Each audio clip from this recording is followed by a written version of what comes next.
The scorching Arizona desert sun scourged the parched land, transforming Viridian Gulch into an open-air furnace, a place where hope seemed to melt along with the horizon's mirage. Ilara Vance, a young woman whose simple beauty was overshadowed by dust and worry, stood before her family's modest home, her heart beating a frantic rhythm against her ribs. Her eyes, a deep and expressive brown, fixed on the men circulating the property. They were no common thieves, but agents of the fearsome Asher Thorn, the Desert Baron, whose orders were law and whose reputation preceded any rumor. They assessed the family's few remaining possessions, each glance a hammer driving the final nail into the coffin of their dignity. The debt. Ah, the debt.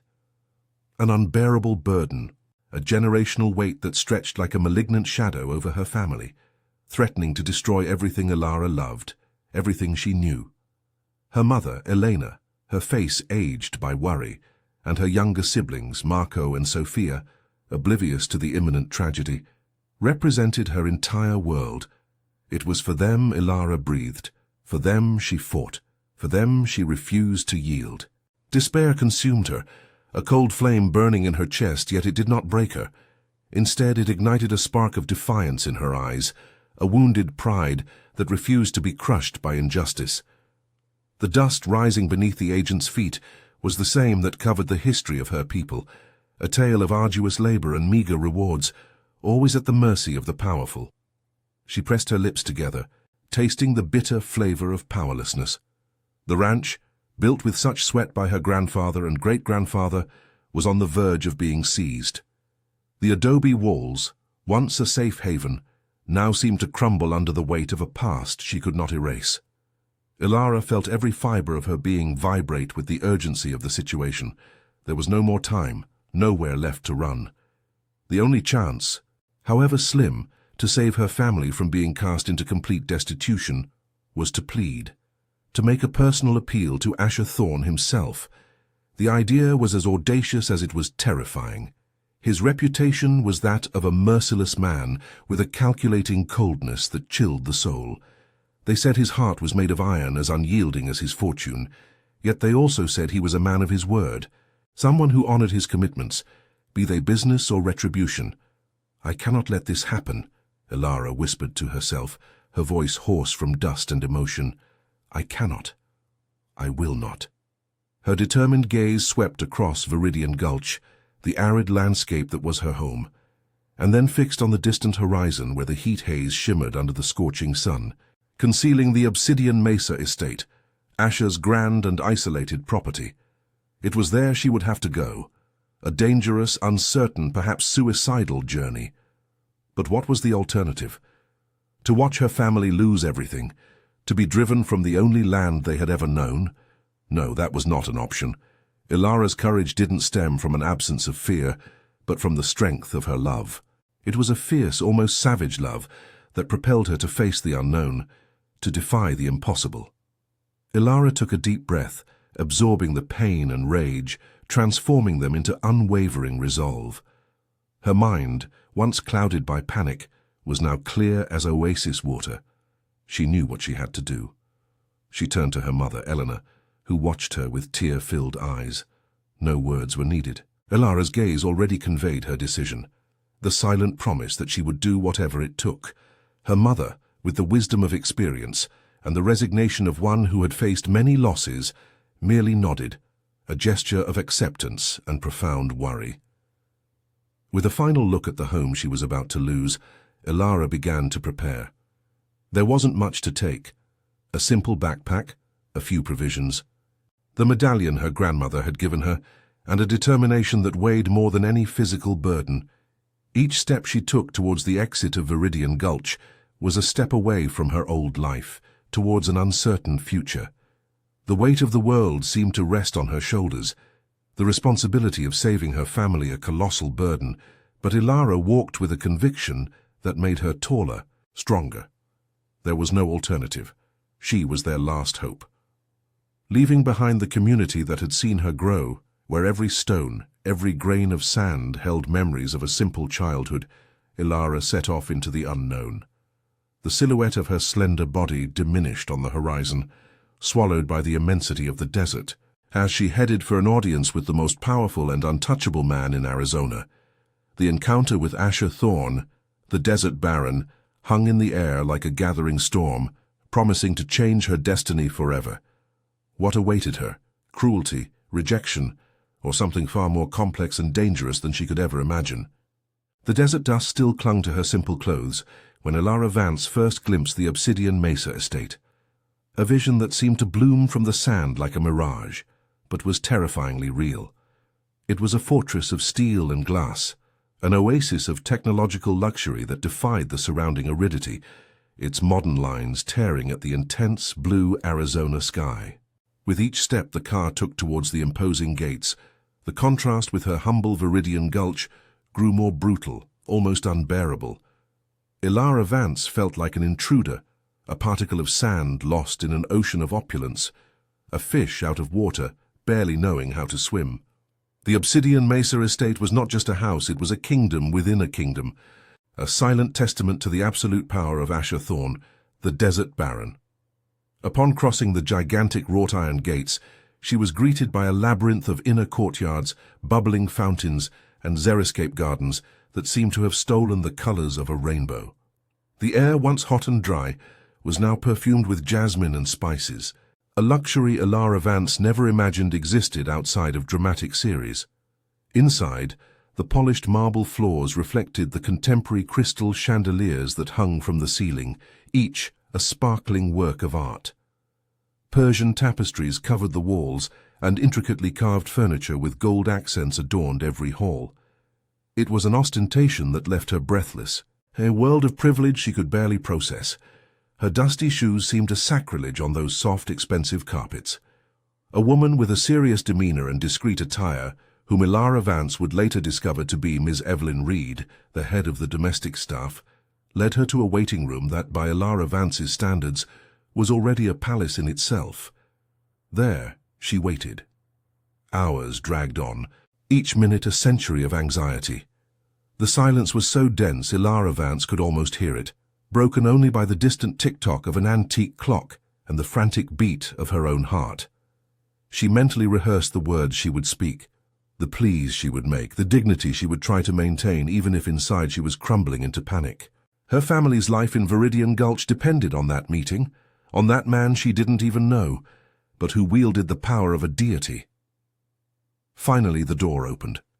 Miss Reed gestured, and Elara Vance rose, her legs trembling. She was led through even grander corridors to a room that seemed to be the heart of the Obsidian Mesa estate. It was a vast space, with soaring ceilings and arched windows that revealed a panoramic view of the endless desert. In the center, on a raised platform, sat he, Asher Thorne. There was no throne, but a massive armchair of dark leather, of exclusive design, which afforded him the same aura of royalty. He was not old and grey as Elara Vance had imagined a powerful baron. He was a man in his prime, with strong features and a well-groomed beard that framed a face that, despite its beauty, was impenetrable. His eyes, a dark, deep shade like the desert night, fixed on her with an intensity that made her hold her breath. They seemed to penetrate her soul, strip away her defenses, read every thought and every fear. Asher Thorne showed no emotion.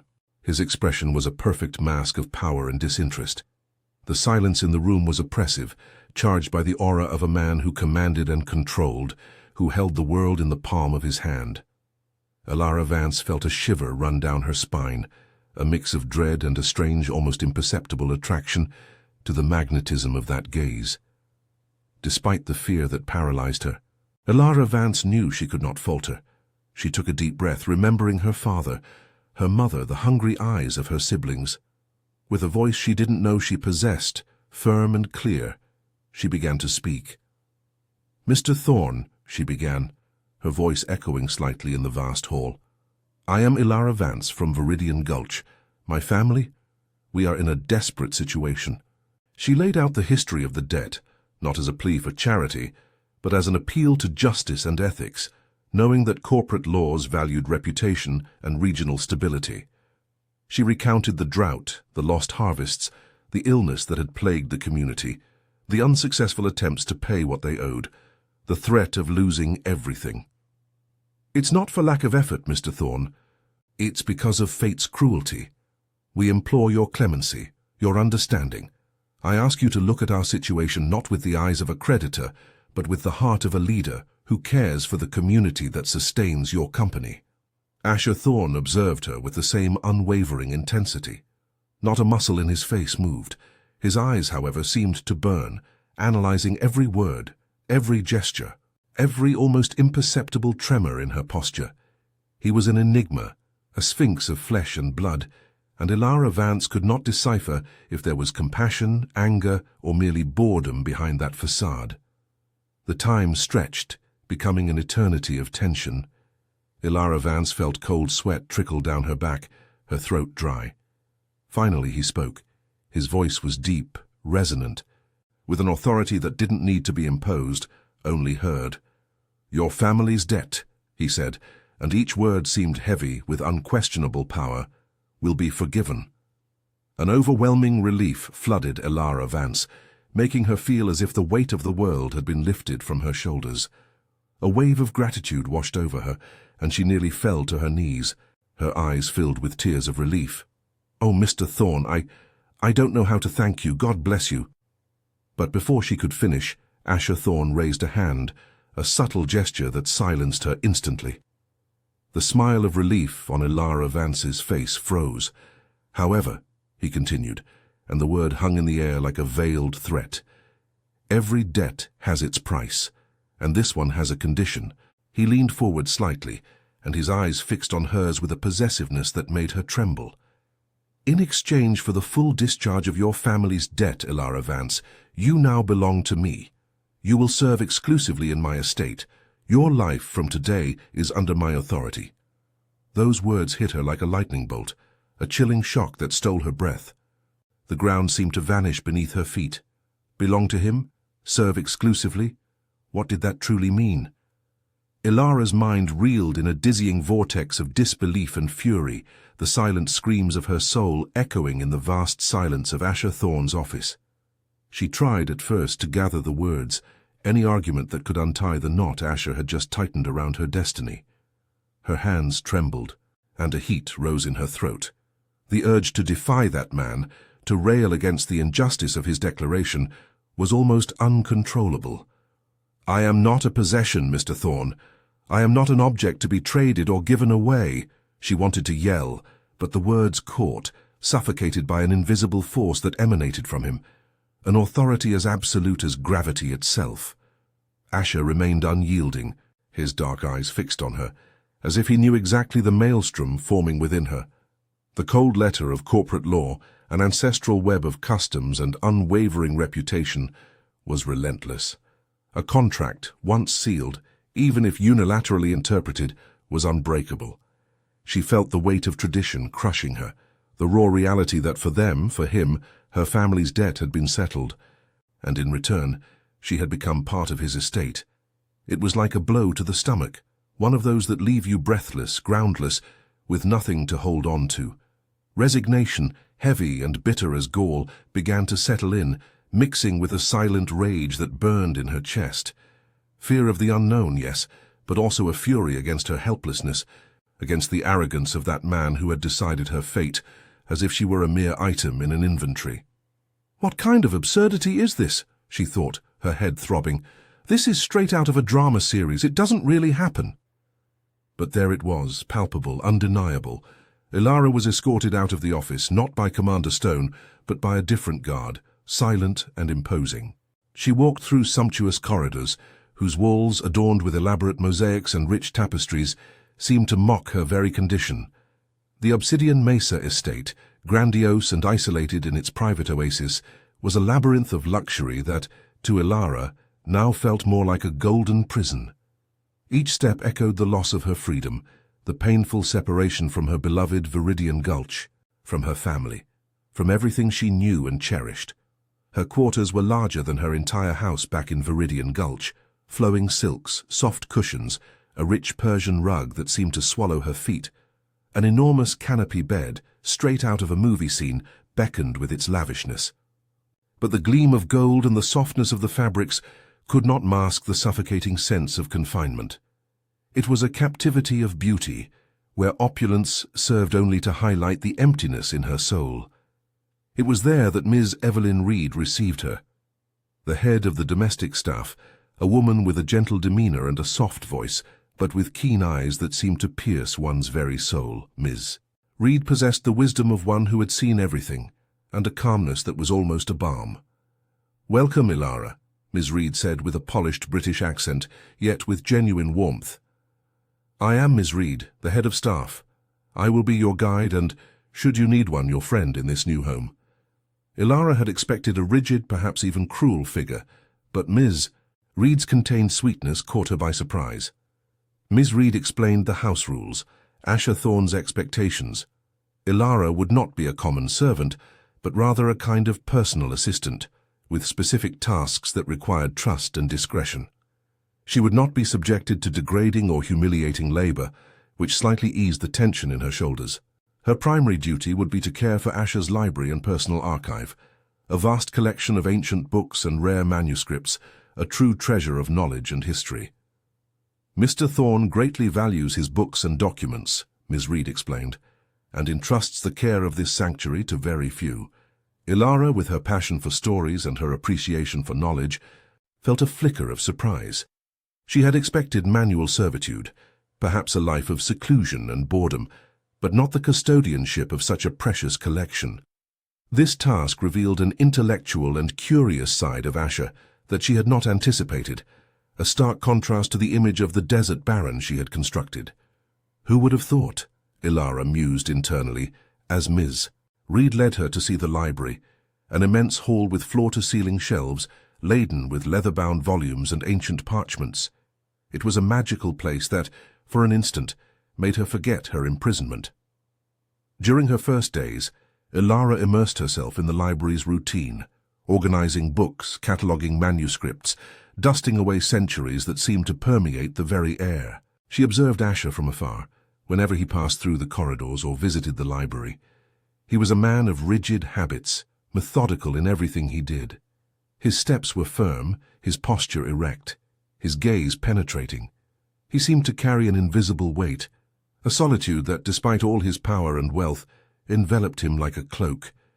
He never smiled, rarely spoke to anyone who wasn't Commander Stone or Ms. Reed, and spent hours locked away in his office or the library itself. Ilara tried to unravel the man behind the impenetrable facade. What kind of life did he lead? What were his thoughts? What had made him so hard and distrustful? She found herself wondering if he had friends, if he laughed, if he loved. It was a morbid curiosity, perhaps, but utterly inevitable. The tension between them was palpable, an invisible thread connecting them. Ilara's resentment still lingered, a tight knot in her chest, but Asher's curiosity about her seemed to grow each day, manifesting in furtive glances and indirect questions posed to Ms. Reed about her progress and well-being. She adjusted to her new reality, a life of luxury and solitude, of tasks that were more intellectual than physical. The nights were long, filled with thoughts of her family and the uncertain future. Asher's shadow loomed over her, a constant presence in every corner of the estate, in every rule, in every expectation. Ilara began to question what it truly meant to belong to him. Was she merely a possession, an object, or was there something more, something she still couldn't comprehend? The question echoed in her mind as the desert outside swallowed the sun, and the darkness brought with it a promise of mystery and uncertainty. The days at the Obsidian Mesa estate unfolded to a rhythm Ilara was still trying to decipher, a strange melody between imposing silence and the discreet hum of the staff. She found herself immersed in her duties within Asher Thorne's vast library, a sanctuary of knowledge where the scent of ancient leather and scrolls mingled with the subtle aroma of incense.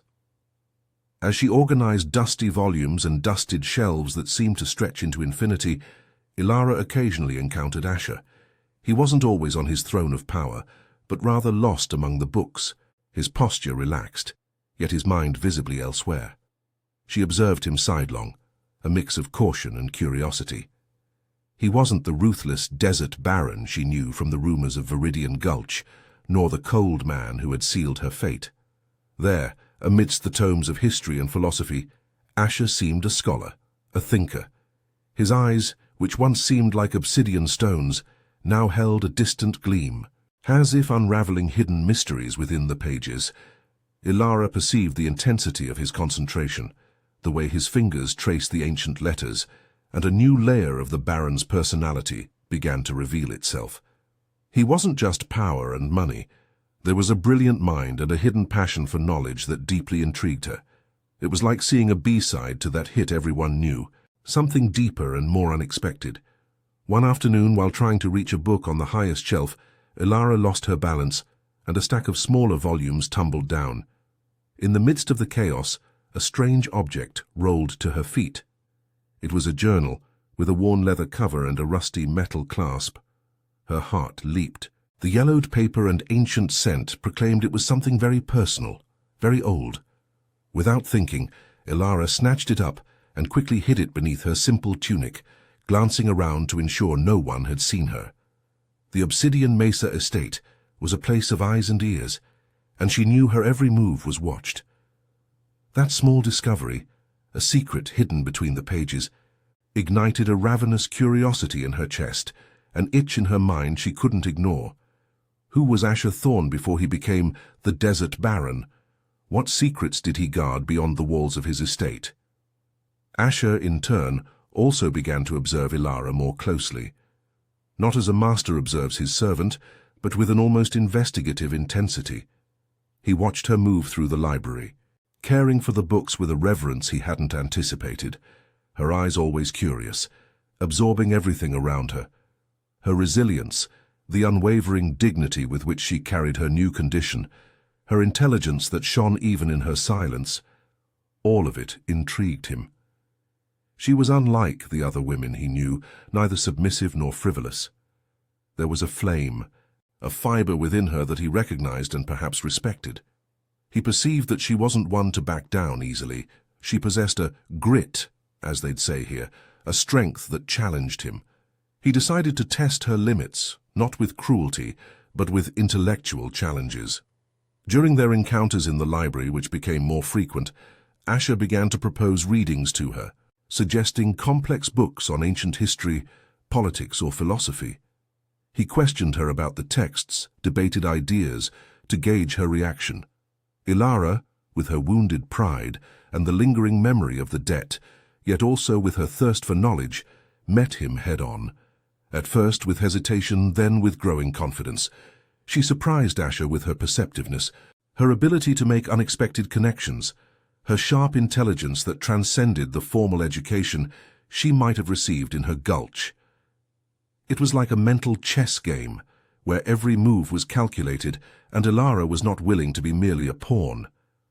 One day, while discussing ancient desert botany, a topic Asher had introduced, Ilara found herself at ease to speak of something she truly knew. She described in detail the properties of certain rare plants, the way their roots clung to meager moisture, the flowers that bloomed in secret beneath the moon. She spoke with passion, her eyes shining, demonstrating a unique ability to identify and care for these species, a heritage from her family, passed down through generations. It was an ancestral knowledge, practical and profound, that Asher had never encountered in his books. He listened, fascinated. "You have a gift, Ilara," he said, his voice a little softer than usual, surprising her. "I have a hidden conservatory here on the estate, a place where I cultivate medicinal herbs, some of them very difficult to sustain. No one else has managed to make them prosper as they should." He paused, his eyes fixed on hers. "I would like you to care for it." Ilara blinked, the unexpected invitation catching her by surprise. It was the first time he had invited her to participate in something so personal, so far removed from her duties as a servant. It wasn't an order, but an invitation, laden with an implicit trust that disarmed her defenses. The hidden conservatory of Asher Thorne, the Desert Baron. There was like a portal to a side of him she hadn't yet known, a place of beauty and vulnerability. The tension between them was still palpable, but something had changed. A new seed had been planted in their relationship, promising a growth more complex than the simple dynamic of master and servant. The icy barrier that separated them began to melt, revealing the promise of a deeper connection, a path still uncertain, but undeniably there. The silence of the estate, once oppressive, began to give way to a new melody, woven by the whispers of the wind through the cacti and the distant song of birds finding refuge in the oases. Ilara, with her skillful hands, discovered a purpose in the vastness of that gilded cage, an unexpected sanctuary in Asher Thorne's private conservatory. It was a place of wild and meticulous beauty, where the exuberance of native Arizona desert plants mingled with rare flowers, carefully cultivated amidst the sand. As her fingers touched the dry leaves and the new shoots, she felt a profound, almost mystical connection to that arid land which, against all odds, stubbornly insisted on blooming. One day, while pruning a jasmine bush that exuded an intoxicating fragrance, Ilara noticed a small bronze plaque, almost hidden beneath the denser foliage. Engraved on it, in an elegant, almost archaic English script, were some words she couldn't fully decipher, yet the emotion etched into the phrase was palpable. It was a memorial, she felt, dedicated to a life that was gone, a silent lament that the garden held. Ilara's intuition, sharpened by the sensitivity of one who had known loss, whispered that this was no ordinary garden, but a sanctuary of memories, a piece of Asher's soul exposed to the harsh Arizona sun. Ms. Evelyn Reed, the discreet and ever-present head of household staff, observed Ilara with a gaze that seemed to carry centuries of wisdom. One afternoon, as Ilara watered a bed of desert roses, Ms. Reed approached, offering her fresh mint tea. "This conservatory," Ms. Reed began, her voice soft as the desert night breeze, "is the heart of this estate, child. And Mr. Thorne's heart, in a way." She paused, her eyes fixed on a distant point. "There was a time when this place was more joyful, more filled with laughter. But life, it plays tricks on us, doesn't it? One loves, one trusts, and then suddenly everything crumbles." Ilara felt a shiver. The way Ms. Reed spoke, with a veiled melancholy, made the young woman understand that the housekeeper was referring to something deeper than a mere change of season. "Mr. Thorne, did he lose someone important?" Ilara dared to ask, her voice barely a whisper. "Ms." Reed nodded slowly, her eyes welling with an ancient pain that wasn't hers but which she shared. "He lost more than a person, Ilara. He lost faith, trust. The one he loved, to whom he dedicated every fiber of his being, betrayed him in the cruelest way. The wound was so deep it transformed him. The Asher Thorne you know today, the desert baron, is a man built on the ruins of a destroyed love, a shattered heart. He closed himself off to the world, to vulnerability. It's easier to be feared than loved when love tears you apart, isn't it?" Ms. Reed's words struck Ilara like lightning. The ruthless magnate, the man who had claimed her as his property, was not merely a tyrant. He was a wounded man, a heart in ruins, hidden behind an armor of power and ice. Suddenly, Asher's imposing figure gained new shades, a complexity Ilara had never imagined. She saw him not just as her master, but as a human being marked by pain, someone who, like her, knew the burden of loss and responsibility. That revelation overwhelmingly humanized Asher, awakening in Ilara not only compassion, but an intense curiosity about the man behind the legend. Asher, in turn, began to notice Ilara's dedication and sensitivity with the plants. He observed her from afar, from his office window, or during his rare walks through the conservatory. He saw how she conversed with the flowers, as if they were old friends, how her eyes shone upon discovering a new bloom. One afternoon he found her delicately replanting a young cactus. "You have magical hands, Ilara," he said, his voice softer than usual, taking her by surprise. "This conservatory has never been so vibrant." He began to share small stories about some of the plants, the origin of certain rare seeds, or the best way to care for a desert orchid, without, however, touching on the depth of his pain. These were glimpses of a different Asher, a man who seemed to find peace in that green haven. One day, Commander Stone, the head of security, handed Ilara an intricately carved wooden box direct from Mr. Thorne.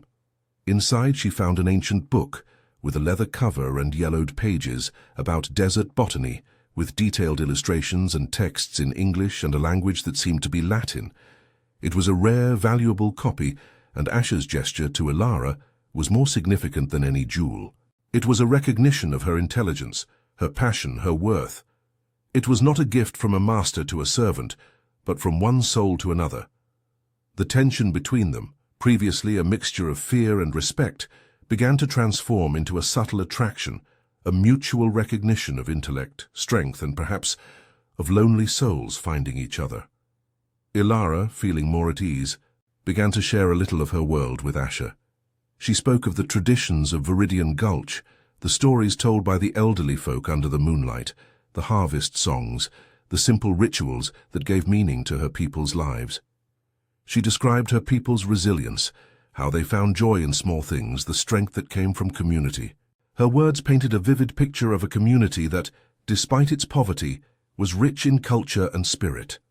She challenged Asher's perception of her simplicity, showing him that true wealth lay not in gold, but in the roots and soul of a people. Each story Ilara told was another brick in the slowly built bridge of trust between them, the ice facade of Asher, which for so long had protected him from the world, began to show its first cracks, revealing the promise of a man who, perhaps, could love again. The fragile truce Asher and Ilara had built, founded upon a newly discovered intimacy, was swiftly put to the test. The intensity of their exchanged glances, the touches that promised more than they said, and the way Ilara, once a reluctant prisoner, now moved with an odd familiarity through the corridors of the Obsidian Mesa estate, did not go unnoticed. Vigilant eyes, paid by Victor Sterling, Asher's corporate rival, observed every movement, every faint smile that escaped the Baron's lips. Victor, a man who viewed power as a chess game and people as mere pawns, quickly identified Ilara as the perfect piece to destabilize the cousin he so deeply envied. Anonymous messages began to circulate, initially as whispers on the Gulch grapevine, then as malicious, venom-laden rumors spreading like a desert wildfire. They reached Viridian Gulch, distorting Ilara's truth, transforming her stay at the estate into a story of captivity and suffering. Ilara is being held against her will. The messages claimed, Asher Thorne is a tyrant, a heartless man using her for his own whims. With each passing day, Victor's narrative gained momentum, painting Asher as the ruthless villain and Ilara as the helpless victim. An image that brutally contrasted with the complex reality unfolding within the estate's walls. The news, like a chilling breeze in the open desert, reached the ears of Ilara's family in Viridian Gulch. Elena Vance's heart tightened, and her siblings, worry etched onto their faces, tried to make contact, sending messages through merchants who traveled to the city. The anguish was palpable, the feeling of helplessness overwhelming. When the rumors finally reached Ilara, brought by one of the estate's oldest staff, she felt the ground vanish beneath her feet. An uncontrollable fury surged through her, mingled with profound despair. The thought that her family, for whom she had sacrificed so much, was suffering even more because of her was unbearable. With a pale face and eyes flashing, Ilara confronted Asher. She found him in his office, immersed in papers and maps, the very image of unshakable authority. You are responsible for this," she exploded, words gushing forth like a torrent. "My family is suffering, thinking I am your prisoner, that you are a monster. How could you do this? Spread lies about me and my community. Wasn't it enough to have taken me? Now you want to destroy my reputation and my family's peace." Asher looked up, his expression initially surprised, quickly transforming into a mask of frustration and contained rage. He knew Victor was behind this setup, but Ilara's direct accusation, the way she saw him, cut deeper than he had imagined. "Ilara, calm down. I don't know what you're talking about." His voice was low, controlled, but the tension was palpable in the air. "You don't know," she sneered, a solitary tear tracing a path down her face. "The rumors are everywhere saying I'm your slave, that you're holding me here by force. My family is terrified. Do you think I'm a fool? Who else would have an interest in slandering me, if not the man who dragged me here?" Asher clenched his fists, his intense gaze fixed on hers. He wanted to scream the truth, to expose Victor's rotten scheme, but he knew that doing so would put Ilara in even greater danger. Victor's game was subtle, perilous, and a hasty revelation could arm his rival with more ammunition. "Ilara, I swear, I am not responsible for these rumors, but I know who is, and he is no friend of yours." Asher's answer, instead of calming her, only deepened Ilara's mistrust. The omission of the truth, the refusal to name the real culprit, seemed to her an evasion, further proof of the Baron's manipulation. She saw him as a man who kept secrets, who controlled information for his own benefit. "You always have an answer, don't you? But never the complete truth. I don't trust you." Those words, "I don't trust you," echoed in the silence of the office, striking Asher like a direct blow. The emotional scar of his past betrayal, which he carried like a brand, ached anew. He had let his guard down, had allowed Ilara to get close, and now she accused him without hesitation. Yet the pain did not blind him to the imminent threat. He perceived Victor's plot, the web of intrigues his rival was weaving to undermine his authority, and perhaps to hurt him through Ilara. Without another word, Asher called Commander Stone. "Intensify security around Ilara," he ordered, his voice grave and firm. "No one enters or leaves without my express permission, and I want detailed reports on any suspicious movement in her community and on the Gulch grapevine." Ilara heard the orders, and in her mind the increased security was not protection, but rather a more elaborate prison. "Are you locking me up again?" she asked, her voice choked. "I thought we had moved past this." Asher turned to her, his eyes dark, the intensity in his posture undeniable. "I am protecting you. You may not understand now, but there are dangers you are unaware of, and I will not allow anything bad to happen to you." But Ilara did not understand. The tension between them reached a new peak, with Ilara feeling used, deceived, and once again trapped. Asher, in turn, was frustrated by his inability to reveal the truth without exposing Ilara to greater dangers, realizing that her distrust was as great an obstacle as Victor's threat itself. The ambitious rival had achieved his goal, creating a deep rift in the relationship Asher and Ilara were building, transforming nascent love into a minefield of doubts and accusations. Victor Sterling's shadow loomed over the Obsidian Mesa estate, and Asher knew the battle to protect Ilara and his own empire was just beginning. The days that followed were filled with a tense quietness. Ilara withdrew, avoiding Asher, her eyes expressing a mix of hurt and resentment that broke the Baron's heart. He, in turn, plunged into his duties, but with a fierce intensity, determined to unmask Victor and protect Ilara at all costs. Commander Stone, the loyal head of security, brought crucial information about Victor's movements. The rival was using a network of informants and local media outlets to spread the slanders, funding them with money diverted from social projects meant to benefit the poorest communities, including Viridian Gulch. That was the opening Asher needed. Asher called an emergency meeting with the Thorn Industries Executive Council and community leaders. He presented irrefutable proof of Victor's corruption, showing how his rival was manipulating the population and diverting funds. With each document displayed, Victor's face present at the meeting paled. The reputation of the Desert Baron was unquestionable, and his evidence irrefutable. Victor Sterling not only defamed an innocent woman, but also stole from our people, using the misery of others for his own political gains, Asher declared, his voice resonating through the room. He tried to undermine the population's trust in me, and for that he used Ilara, a pure-hearted young woman, as a pawn in his dirty game. Ilara was present, seated in a corner, watching the scene unfold. Shock hit her in waves. The evidence was clear, Victor's manipulation undeniable. She saw the defeated look of Asher's rival, the way he tried to defend himself in vain. In that moment, the truth freed her from the web of mistrust that had imprisoned her. Asher was not lying. He was protecting her, and in turn, everyone. After the meeting, with Victor removed from his duties and awaiting trial for his economic crimes, Ilara sought Asher. She found him in his office again, the same place where she had confronted him days earlier. The difference now was the look in her eyes. There was no more anger, only deep sadness and genuine regret. "I'm so sorry," she said, her voice choked. "I accused you unfairly. I doubted you. I was blinded by my own pain and fear. Asher turned, his intense eyes meeting hers. The iron mask had completely fallen. There was vulnerability in his gaze, but also a profound understanding. "I understand, Elara. You were afraid. And I didn't know how to protect you without hurting you." He approached, extending a hand to touch her face. "But never again doubt my commitment to you, my desire to protect you. You have become the most important thing in my life." Elara leaned into his touch, tears streaming freely. "I trust you, Asher, I trust you." In that moment, the barrier between them completely crumbled.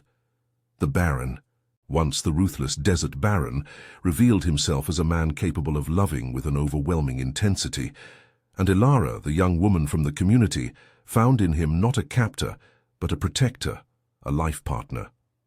In the following months, life at the Obsidian Mesa estate flourished under a new light. Elara was no longer a servant, but Asher's partner, his confidant, the woman who had taught him to love again. She used her influence to help Viridian Gulch, ensuring that the funds diverted by Victor were recovered and invested in the community. The community prospered, and Elara's family, finally at peace, visited her at the estate, seeing with their own eyes the happiness and respect Asher dedicated to her. Asher Thorne, the Desert Baron, found in Elara not only redemption for his emotional debt, but the love that filled the void in his soul. Elara, in turn, discovered that surrendering to the Baron's power had not diminished her, but had elevated her, finding her own strength and purpose alongside a complex and passionate man. Together they rewrote destiny, proving that even in the most arid sands of the desert, true love can flourish, strong and unshakable, building a legacy of real and lasting connection.